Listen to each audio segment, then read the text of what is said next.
Fake கல்யாணம். நீங்க வேற டெய்லி 100 தடவை அதை ஞாபகப்படுத்திட்டே இருக்கீங்க. அதுக்கப்புறம் எதுக்கு இந்த சடங்கு, இந்த சந்தோஷம் எல்லாம்? நாம யாருக்குங்க நம்பிக்கை கொடுக்கறோம்? நீங்க வேற என் தோள்ல கை போடுறீங்க.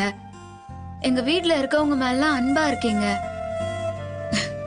நாம ஒரு பெர்ஃபெக்ட் ஜோடின்னு காட்டிட்டே இருக்கீங்க. யாரங்க ஏமாத்துறோம்?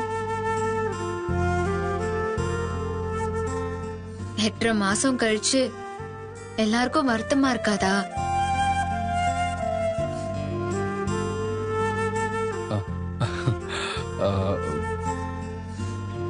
உனக்கும் உன் வீட்டுக்கும் பிரச்சனையாவே இருந்துச்சுன்னு ஃபீல் பண்ணல.